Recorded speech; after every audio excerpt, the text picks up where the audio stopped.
conversatorio de la serie de conversatorios de Iniciativa Climática de México, nombrada Tu vida cotidiana o tu vida diaria y el cambio climático.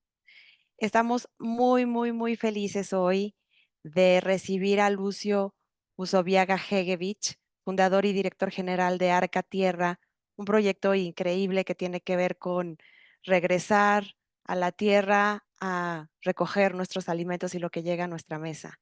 El día de hoy vamos a hablar de producción agroalimentaria, de lo que comemos, de, como digo, lo que llega a nuestra mesa, de cómo llega a nuestra mesa, de qué hacemos con la comida que comemos, qué hacemos con ella, cómo la honramos, cómo la preparamos, etcétera, y cómo esto está directamente relacionado con nuestra, pues, la posibilidad que tenemos de mitigar los impactos negativos del cambio climático.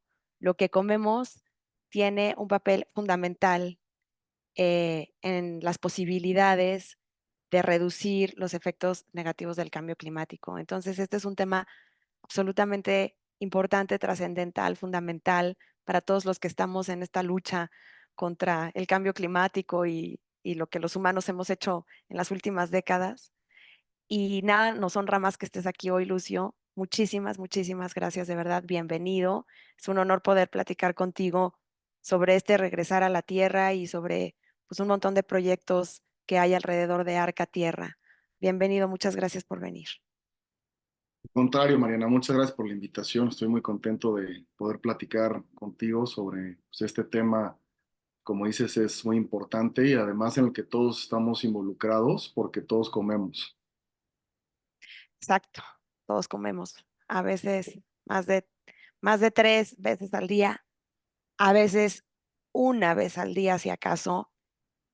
Y estos son los tipos de desafíos a los que nos enfrentamos, no solamente por cuestiones de cambio climático, sino por cuestiones de salud, de garantía alimentaria, de nutrición, en fin, de sobrevivencia de la especie humana, ¿no? Entonces, por eso es un tema tan fundamental, tan pues, trascendental en la vida de este planeta. Todo el mundo come.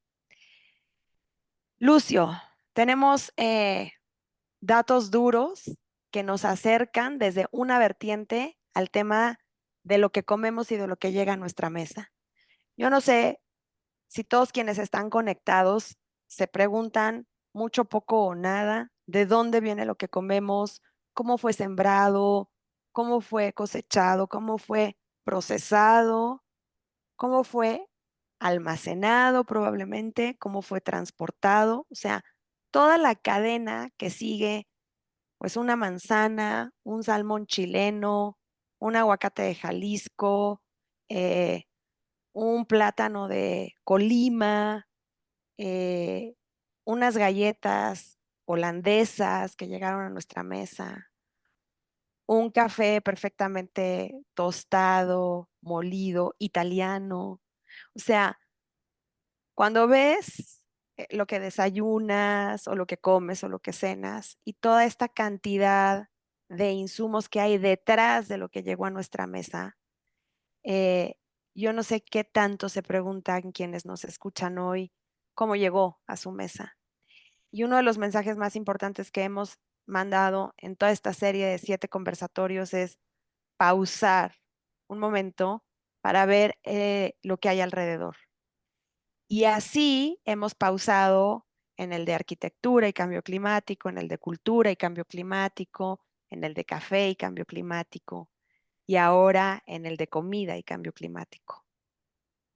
Pausar un segundo para reflexionar que la producción de alimentos representa más de una cuarta parte de las emisiones globales de gases de efecto invernadero. Este es un dato duro, contundente. O sea, la humanidad emite un poco más de la cuarta parte de las emisiones de CO2 principalmente, y en el caso del sector agroalimentario de metano, que son los dos gases que más calientan la atmósfera, que generan esta capa que, que calienta la atmósfera y que genera un cambio ambiental global, que genera un calentamiento global que genera a su vez, pues el cambio climático. El cambio climático no es el fenómeno es primero el cambio ambiental global, luego el calentamiento global y luego el cambio climático, y hay muchos, ¿no? Hay desertificación de suelos, acidificación de los océanos, pérdida de biodiversidad, etcétera. Entonces, cuando pausamos a pensar que la producción de alimentos representa más de una cuarta parte de las emisiones globales de CO2, decimos, ok, pero ¿y entonces qué comemos? ¿Cómo hacemos? ¿Qué carne como? ¿Dónde compro las verduras?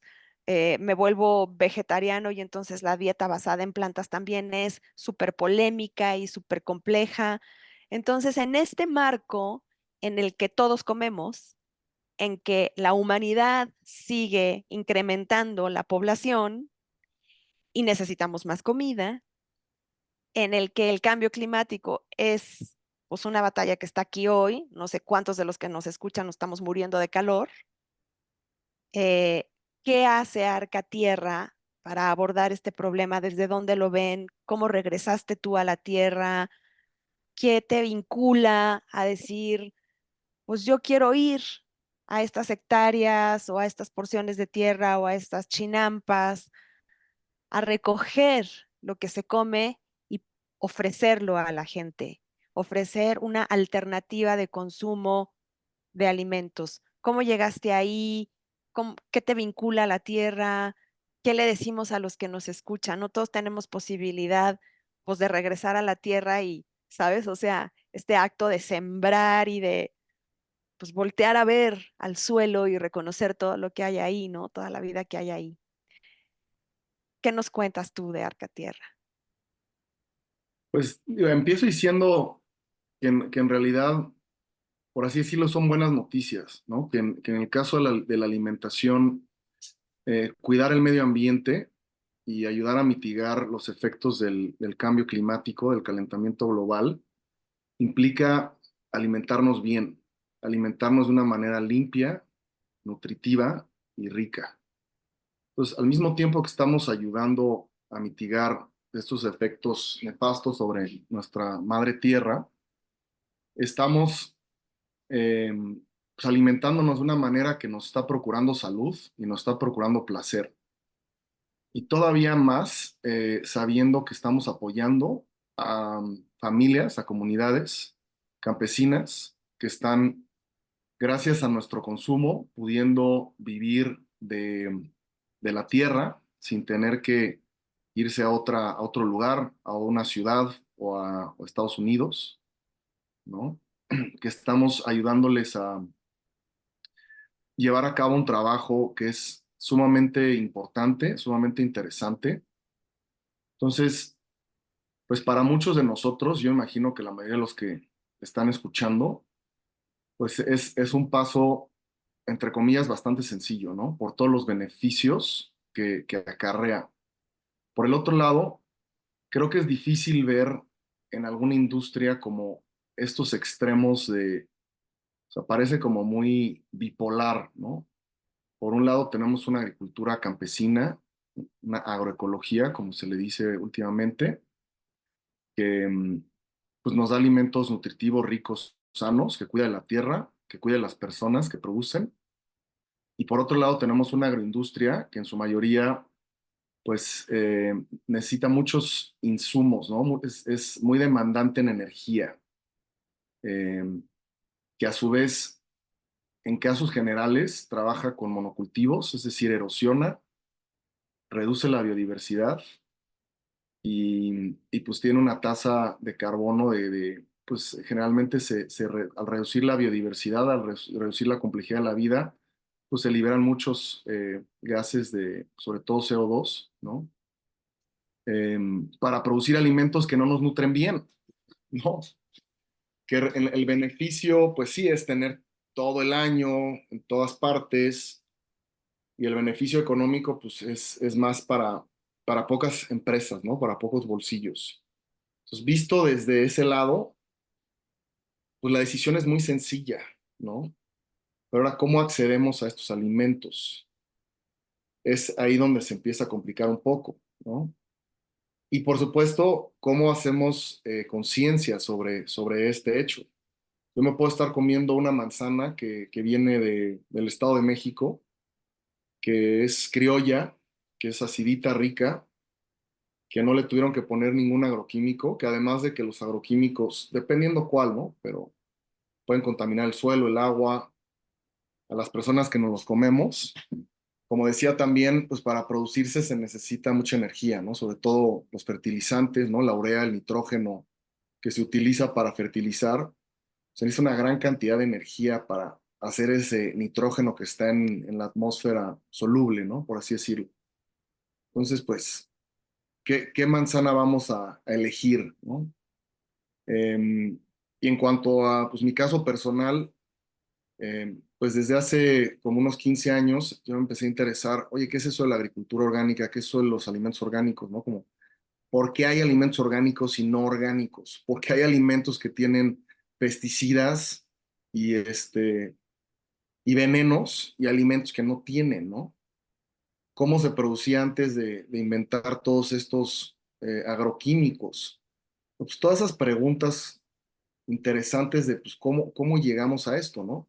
Yo nací en la Ciudad de México y he vivido toda mi vida en la Ciudad de México y para mí fue algo como por ahí cuando tenía 25, ¿no? 26 años, ya como, ¿por qué existen esos alimentos orgánicos?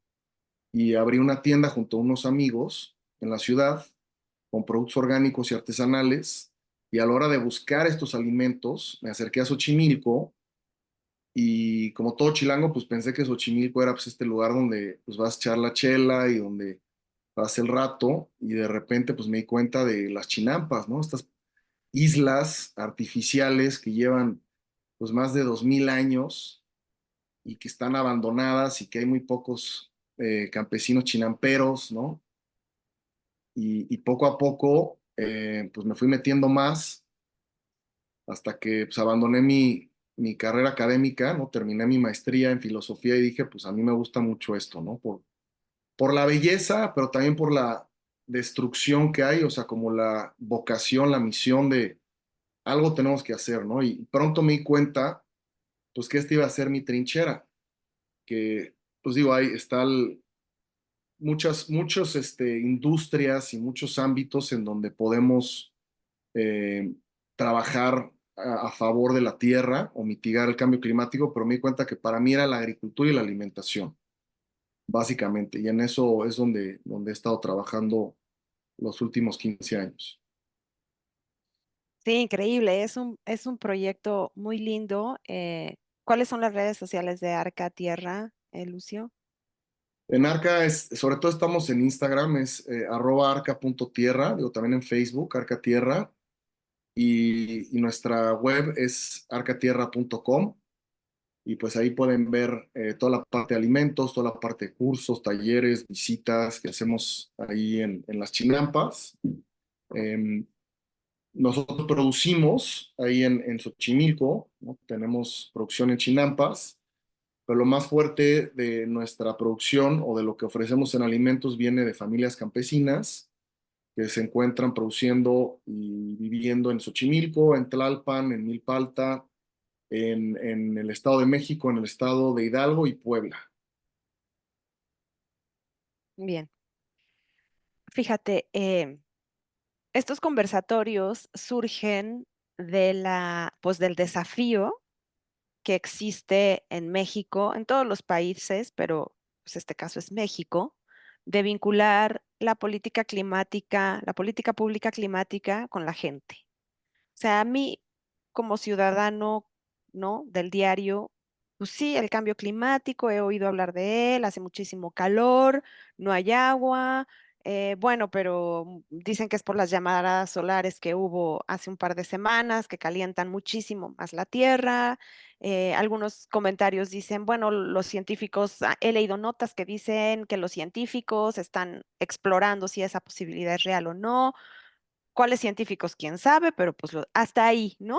En términos muy generales, tenemos a veces poco acceso a información sobre las políticas que rigen las acciones de mitigación y de adaptación al cambio climático en los países y son como muy alejadas de nuestro día a día. Entonces, estos conversatorios surgen de ese desafío de traer una herramienta de política pública climática que es muy importante, que es pues a la vida diaria, a tu mesa en el día de hoy.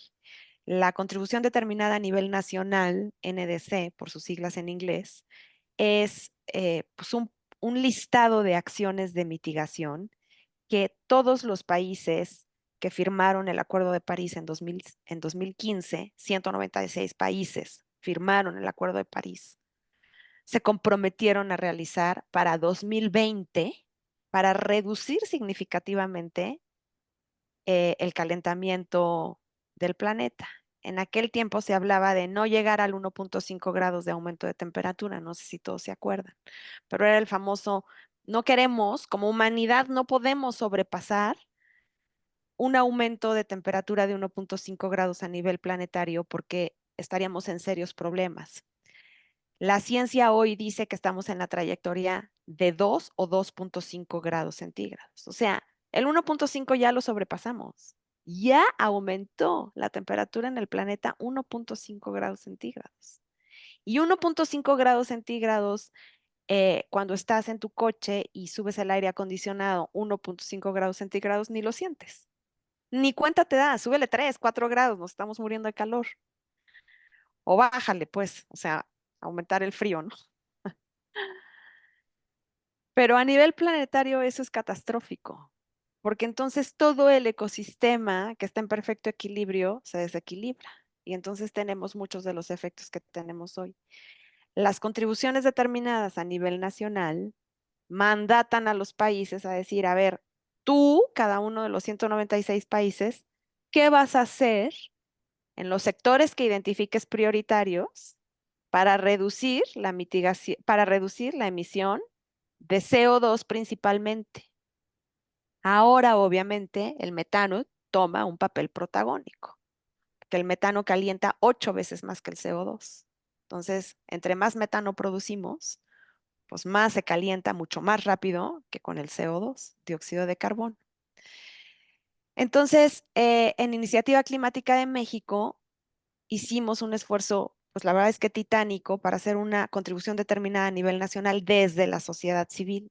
Como organización de la sociedad civil, Iniciativa Climática de México dice al gobierno y a toda la sociedad civil, estos sectores son los más importantes en los que se pueden reducir la mayor cantidad de emisiones de CO2 para cumplir con los compromisos que México ha adquirido a nivel global, pero sobre todo para reducir las emisiones que se generan.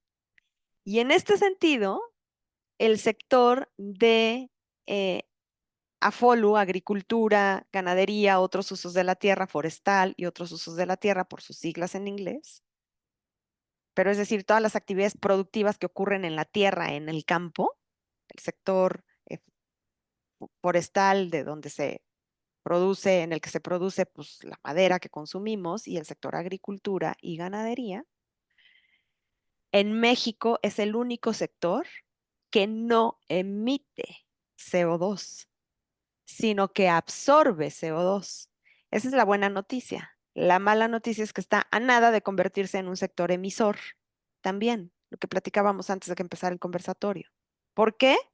Pues porque si tú deforestas un área de bosque, por ejemplo, que por años y años y años estuvo capturando y procesando CO2, tú deforestas esa área. No solamente quitas esa cobertura forestal, en este caso, esa vegetación, sino que el quitarla hace que esos árboles ahora muertos liberen el CO2 que almacenaron durante tanto tiempo.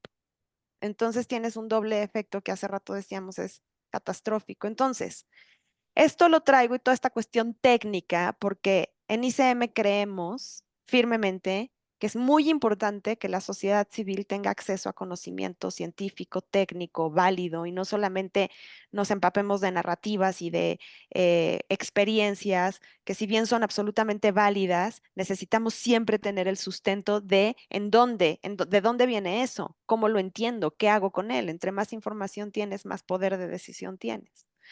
Entonces, el sector de agricultura, o sea, el sector de la comida que comemos todos los días es el único que nos está haciendo el gran favor de mantener todavía los hilitos medio equilibrados.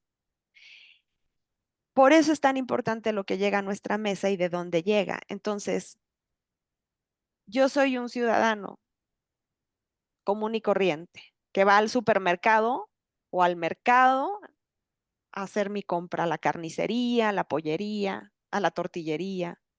Pero ¿de dónde sé de dónde viene eso? ¿Cómo le hago para saber de dónde viene eso? ¿Y cómo le hago para que desde mi consumo diario yo pueda contribuir a compras y consumos responsables, es decir, que estén vinculados a estos proyectos como Arca Tierra, a este honor a la tierra, etcétera? Desde su experiencia en Arca Tierra, ¿cómo ha sido esto? ¿Cómo ha sido acercarse a la sociedad civil, convencerles, explicarles, brindarles información a todos los que nos escuchan que a lo mejor no conocían Arca Tierra hasta ahora? ¿Cómo les decimos que los patrones de consumo deben de cambiar? Claro, sí, Mariana, digo, si regresamos a lo que dije en un inicio, ¿no? De que por un lado tienes alimentos que cuidan tu salud, que apoyan a agricultores campesinos que a su vez cuidan del medio ambiente, eh, y que en muchos casos mitigan o hasta ayudan a revertir el cambio climático. Eso podemos entrar después, tipos de agricultura que no solo mitigan. Y por otro lado, tienes alimentos que tienen una huella de carbono gigantesca por dónde vienen, por cómo son producidos y que además no son buenos para tu salud.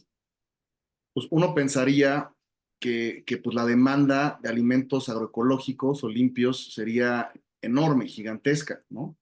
Pero aquí yo veo dos retos, dos obstáculos muy fuertes. Digo, por un lado, claro que está la parte de que los alimentos agroecológicos pues, muchas veces sí son más caros que los alimentos convencionales o los alimentos orgánicos, ¿no? Por diferentes razones. Pero el mayor reto es para mí el segundo, que es que yo creo que la mayoría de las personas todavía no sabemos las grandes implicaciones de lo que nuestra alimentación tiene sobre nosotros y sobre el planeta, ¿no? Y creo que la mayoría de las personas lo saben como muy superficialmente, ¿no? Tanto de, híjole, no, pues no me voy a comprar unas verduras orgánicas porque cuestan 15% más, que hay veces que ni siquiera cuestan más, ¿no? Pero pues eso sí, me voy a comprar mi café en Starbucks que cuesta quién sabe cuánto, o me voy a comprar el nuevo celular, o sea, las decisiones que cada quien tiene en su pues, libertad de consumir lo que quiere, no se le da una prioridad a la alimentación, ¿no? Se le da a otros aspectos, ¿no? Entonces, resumiendo, es un problema o reto es la accesibilidad, un problema o reto es la información y la concientización, ¿no? A estos alimentos.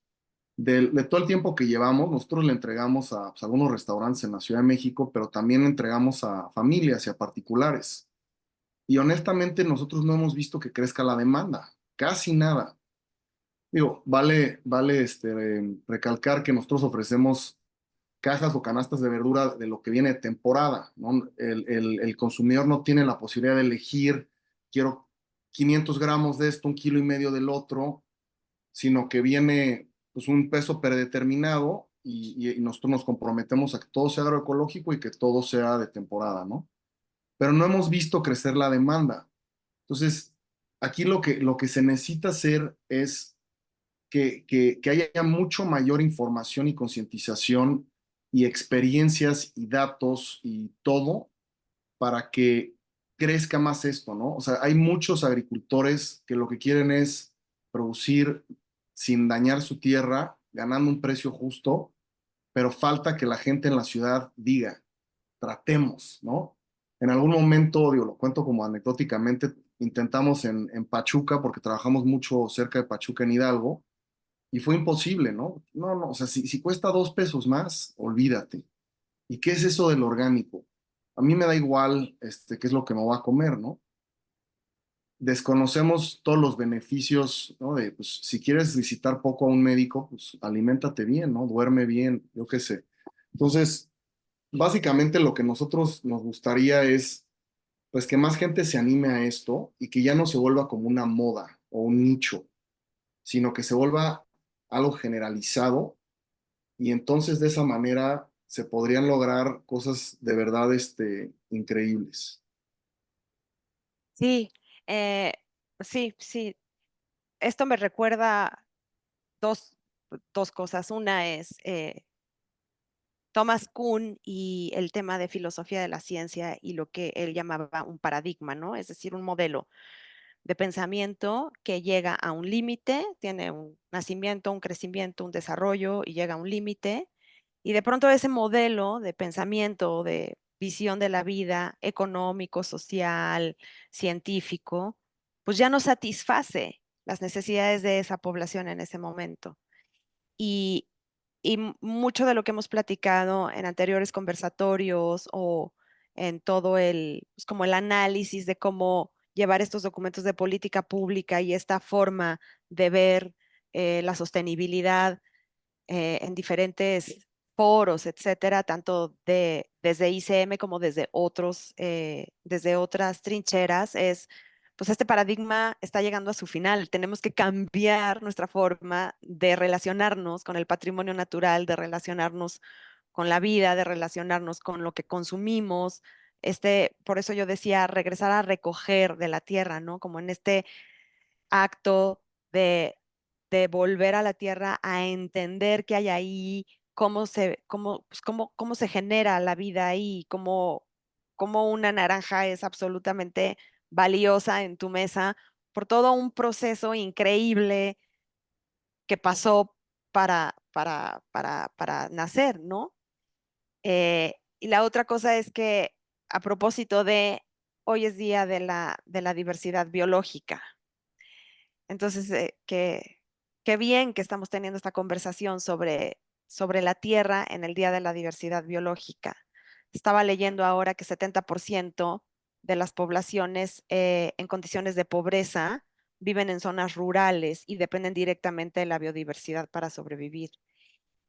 Y aunque probablemente todos los que estamos conectados en este conversatorio no formamos parte de ese 70%, sí formamos parte del 100% que necesita la biodiversidad para vivir, que necesita el sistema natural para sostener la vida. Entonces, eh, nada más quería aportar esos dos datos y comentar que hoy es día de la diversidad biológica y que como consumidores probablemente estamos llegando al límite de, de suficiencia de una visión y de una manera de relacionarnos con los recursos naturales y con la tierra.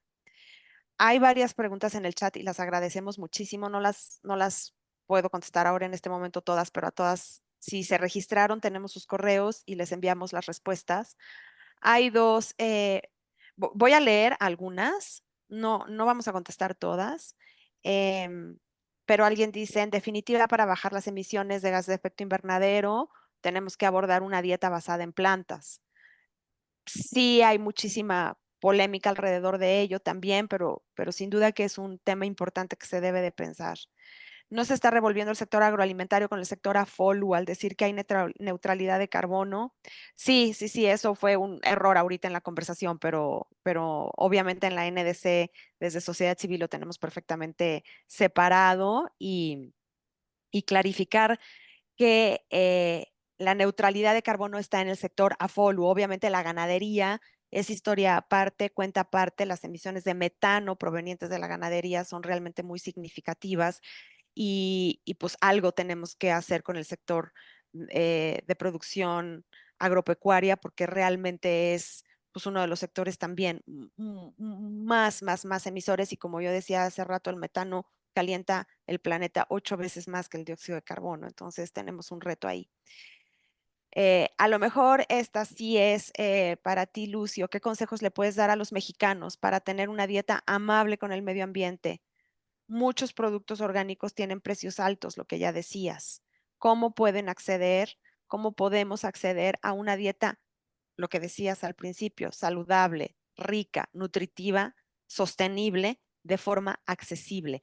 ¿Qué comemos? O sea, si ojalá este conversatorio le hizo muchísimo ruido a la mente de todos los que nos están escuchando y a la hora de la comida no la han preparado y quieren preparar hoy, a partir de hoy, decir, ok, ya, voy a cambiar mi consumo, esto no puede ser, de verdad, sí nos estamos derritiendo, sí nos estamos rostizando. ¿Qué hacemos? ¿Qué cocino hoy? ¿A dónde compro? ¿Qué compro? ¿No? Lo que platicábamos hace rato previo a empezar, lo del salmón chileno, por ejemplo. O sea, estos productos que llegan, que no son de temporada, que tienen una huella de carbono gigantesca en el transporte, que tampoco sabes cómo fueron criados, etcétera. Esta pregunta es otra pregunta. eh, dice un comentario, mientras no tengan precios comparables, nunca se va a adoptar porque la posesión material es lo que se considera riqueza. Mientras esto no cambie, las externalidades de las que dependen los envenenados y destructores del suelo seguirán ahí mucho más baratos. También falta muchísima investigación, desarrollo y socialización de técnicas y tecnologías, material biológico para cultivos de cobertura, para agricultura regenerativa, etcétera. Entonces, como todo en torno a qué podemos hacer como mexicanos, como ciudadanos de este planeta, habitantes de este planeta, para tener acceso a una dieta mucho más sostenible y nutritiva. Sí, pues digo, vamos avanzando, ¿no? Y esto es de lo que yo me he enterado desde el punto de vista de la producción y como pues persona que consume alimentos, ¿no? Yo no soy experto en nutrición, ni mucho menos, ¿no? Pero de lo que yo he visto es la parte de una dieta basada en plantas. em, yo siento que no es la única manera, ¿no? Yo sigo ahí un poco el modelo campesino en el sentido de que la carne es pues más cuando es una ocasión especial, una celebración, ¿no? Y no del diario, ni mucho menos. Em, pero más allá del qué, o sea, sea carne, sea plantas, hay que ver el cómo fueron producidas, ¿no? Porque podemos comer solamente plantas que vienen de unos sistemas de producción que les falta por completo minerales, ¿no? Densidad nutrimental, y pues no nos estamos alimentando bien, o podemos alimentarnos de animales que pues, están llenos de antibióticos y de clenbuterol que nos van a hacer mucho daño, ¿no? Entonces, yo estoy a favor de una dieta eh, rica en plantas, en animales, en nueces, en general, ¿no? Lo más variada que sea posible, procurar siempre que sea de temporada, aprovechar las frutas y las verduras que están de temporada, porque es cuando pues, la naturaleza nos está diciendo que están en su punto de maduración, en su punto de sabor, y pues muchas veces es cuando vienen de lugares locales, ¿no? En muchos mercados hay productores que llegan, que vienen pues de pequeñas producciones familiares, ¿no? Sobre todo en la cuestión de las frutas, que son libres de químicos. Y pues ahí estamos hablando de mercados en muchas partes del país, ¿no? No tenemos que acercarnos a tiendas orgánicas, ¿no? Pues de ahí se puede pues acceder a fruta que no tenga agroquímicos, que sea de muy buena calidad y que sea de temporada. Respecto a la parte de los precios, ¿no? Que pues por supuesto que es uno de los puntos más delicados, ¿no? ¿Cómo podemos realmente cambiar de paradigma de la alimentación si la comida orgánica o ecológica es más cara? Para cierto sector de la población yo decía que se podría priorizar la alimentación sobre otros gastos, sobre otros consumos. Y digo, creo que es para mucha gente, ¿no? Como si más gente hiciera conciencia de la importancia de la alimentación, pues dejaría gastar en ciertas cosas para gastar más en sus alimentos. Pero pues hay muchas personas que no pueden hacer eso, ¿no? Pues que suba los alimentos, sea lo que sea, pues les afecta directamente y pues van a comprar lo que encuentren más barato, ¿no? Em, yo ahí lo que diría que es un poco como el huevo y la gallina, porque a priori no hay ninguna razón por la cual los alimentos orgánicos o agroecológicos deban ser más caros. Lo contrario. ¿Por qué? Porque los costos de producción se pueden bajar muchísimo. ¿En qué sentido, no? La agricultura convencional utiliza muchos insumos, fertilizantes, plaguicidas, herbicidas, acaricidas, fungicidas, ¿no? Semillas, ¿no? Que todas son compradas y eso hace que, pues obviamente los costos de producción sean altos, ¿no? Una agricultura natural o ecológica bien llevada puede prescindir de la totalidad o casi de la totalidad de sus insumos, ¿no? Lo que pasa es que sí es más demandante en mano de obra. Entonces bajamos los costos de producción por tema de insumos, pero se necesitan más personas y eso lo puede equilibrar, ¿no? En tema de rendimientos, se ha visto, hay muchos estudios, ¿no? Claro que si estás en una tierra pues, que está completamente erosionada y tratas de practicar una agricultura natural, no vas a poder, ¿no? Porque la tierra pues ya no tiene que dar y si no usas químicos, pues no vas a poderlo hacer, ¿no? Pero a mediano o largo plazo, tierras que se han trabajado de forma regenerativa son y llegan a ser más productivas que una producción convencional. Ahorita que dices, estamos en el Día de la Diversidad Biológica, también hay una diversidad o agrobiodiversidad. Los sistemas naturales utilizan policultivos. Por ejemplo, el sistema de milpa, ¿no? En una milpa bien llevada puedes producir mucho más alimento que en un monocultivo de maíz. Entonces, no solamente puede ser más productivo, sino al ser más biodiverso, son diferentes tipos de alimentación. Entonces, si la agricultura natural se generalizara a través de una demanda eh, generalizada también, una demanda masificada, se podrían hacer economías de escala, se podrían hacer asociaciones entre agricultores para poder producir para toda la población, ¿no? Pero aquí entramos también en otro problema. ¿Por qué no se apoya este tipo de agricultura? Y lo que yo les digo no es algo que esté inventando, no es algo que yo haya visto en libros, es algo que yo he visto en diferentes partes del país, ¿no? En términos de rendimiento, en términos de organización productiva, campesina en términos de consumo. Es algo que ya existe, lo que pasa es que existen muy pocas partes y no se ha socializado este conocimiento lo suficiente, ¿no?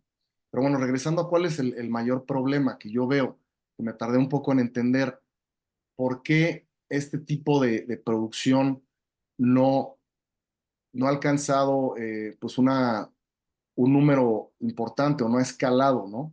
Más allá de por qué ha faltado la demanda, que es por donde yo me iría, es porque no ha habido suficientes apoyos de organizaciones, de gobierno, internacionales. ¿Y por qué no ha habido estos apoyos?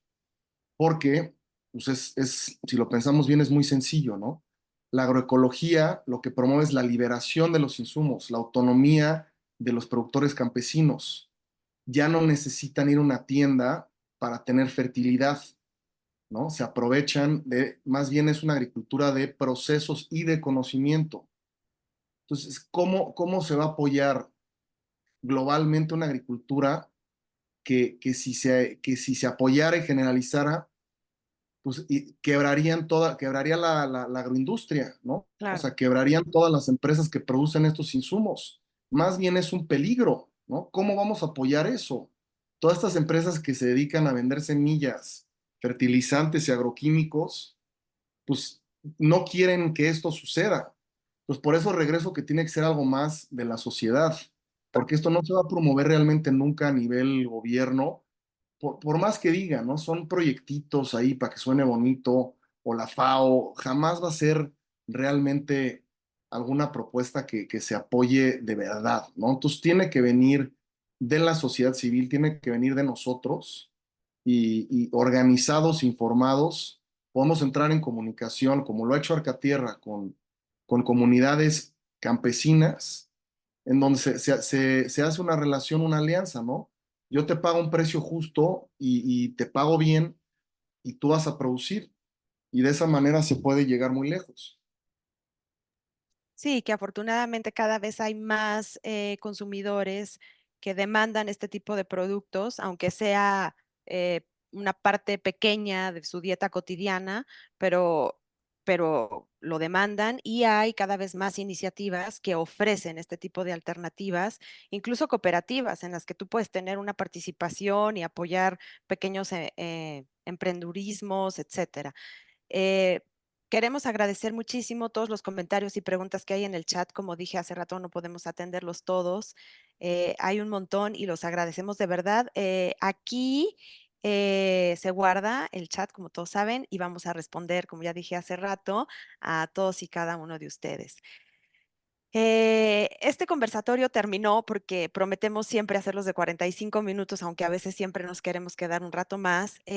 Solamente quiero agradecer, obviamente, a Lucio. Antes quiero comentarles que pueden revisar todos los insumos técnicos basados en ciencia que hemos elaborado desde Iniciativa Climática de México.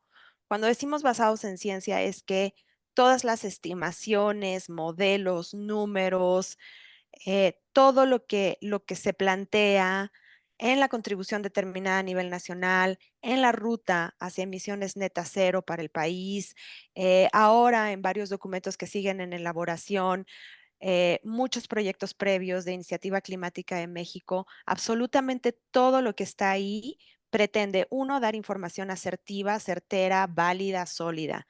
Y dos, se ha hecho sobre utilizando métodos de lo más riguroso, sistemático y científico que haya en el momento.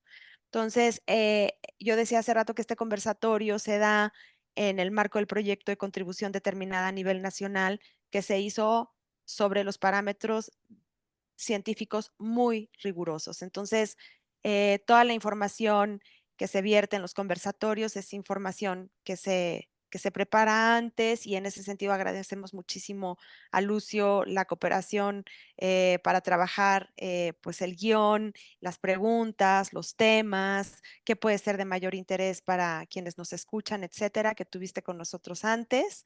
Recordarles nuestras redes sociales, Iniciativa Clima, en Facebook, en Instagram, en LinkedIn, la página de Iniciativa Climática de México, www.iniciativaclimática.org, en donde pueden encontrar todos estos documentos y recursos, insumos científicos. Entonces, pues nada, Lucio, si quieres repetir tú tus redes sociales, de todas maneras las vamos a seguir circulando en las páginas de ambas iniciativas y agradecerte muy profundamente tu participación hoy, compartir con todos nosotros, todos quienes nos escuchan, un proyecto maravilloso que tiene que ver con volver a la tierra, con repensar lo que consumimos, lo que comemos, con pausar un segundo, como hemos dicho en todos los otros conversatorios, y ver de dónde viene lo que comemos, ver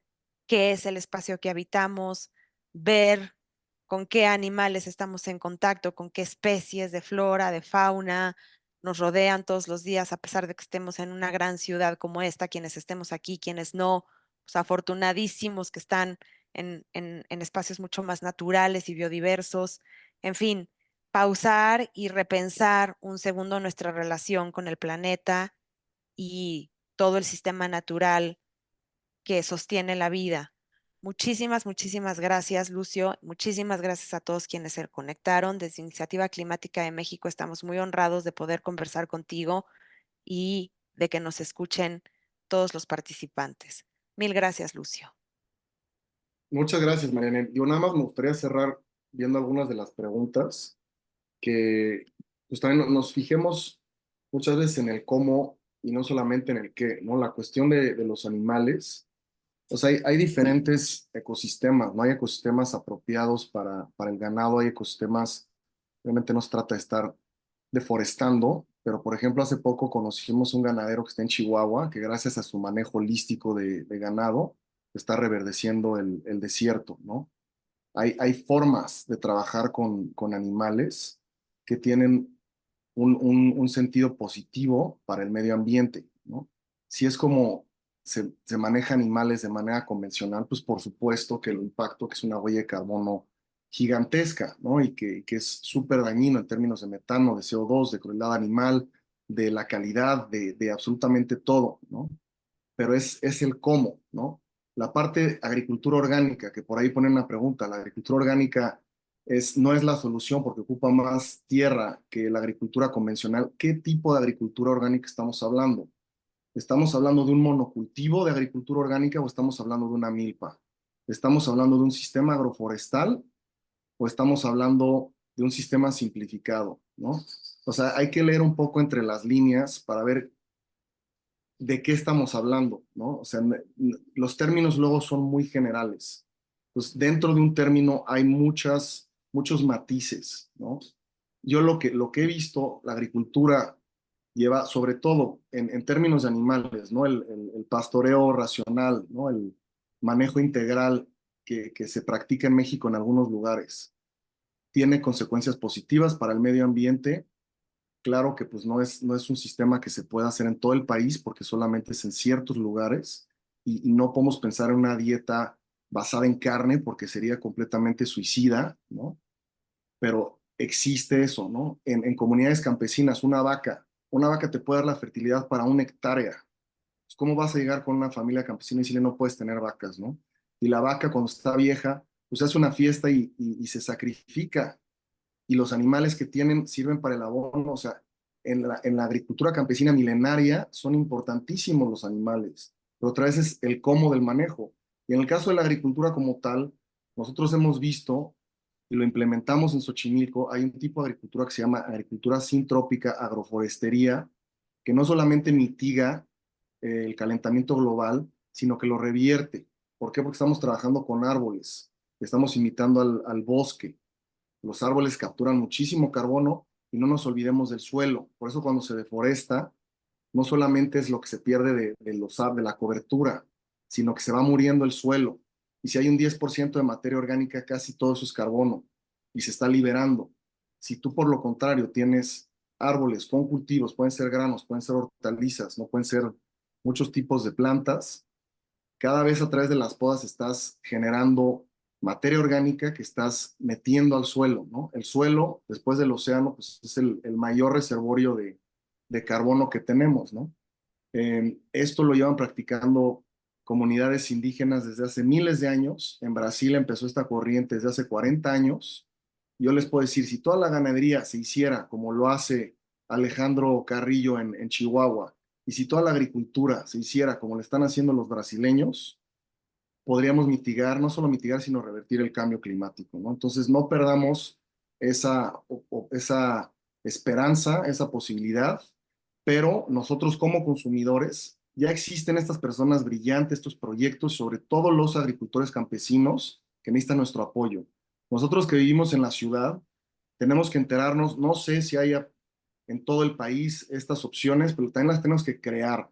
Si no están, tenemos que acercarnos, tenemos que ver cómo, desde nuestra trinchera como consumidores, tenemos que exigir, tenemos que crear estos sistemas, estas cadenas, para podernos alimentar bien, apoyar a las comunidades campesinas y al mismo tiempo mitigar y revertir el cambio climático.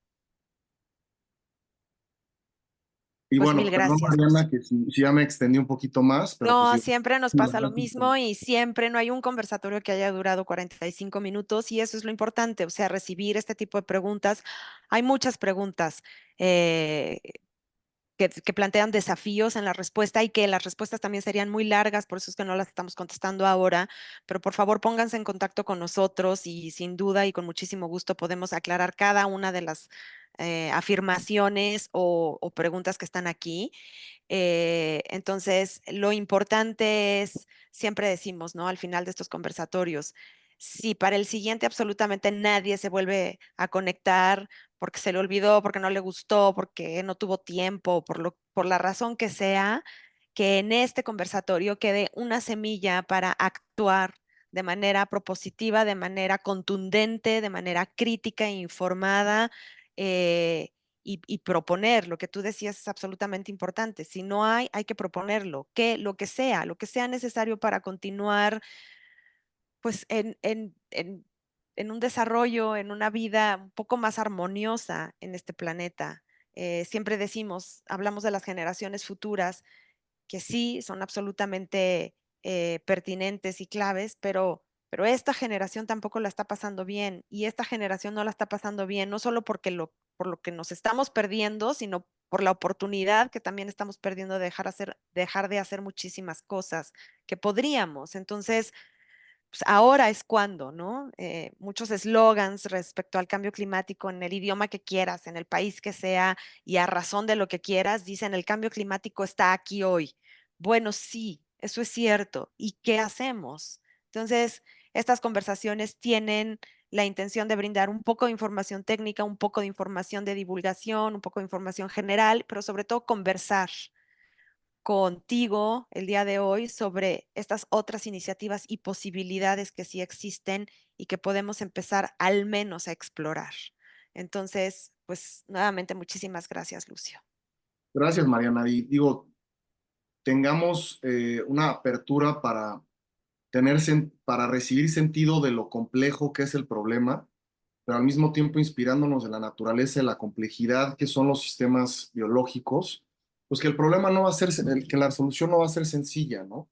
Y sentimos un sentimiento de motivación y de sentido por afrontar estos problemas complejos, pues creo que no va a ser como cuesta arriba, ¿no? O sea, va a ser como algo que queremos hacer, que estamos dispuestos a hacer y algo que nos inspira y que nos motiva. Si no estamos inspirados y motivados por enfrentar estos problemas, creo que vamos a caer en la apatía, en la depresión o en la indiferencia y pues no se trata de eso. Pues de verdad, muchísimas gracias por por la invitación y a todas las personas que nos pudieron escuchar. Muchísimas gracias, Lucio. Gracias a todos y a todas quienes se conectaron hoy y estamos a la orden en redes sociales y en el correo de Iniciativa Climática de México. Hasta pronto.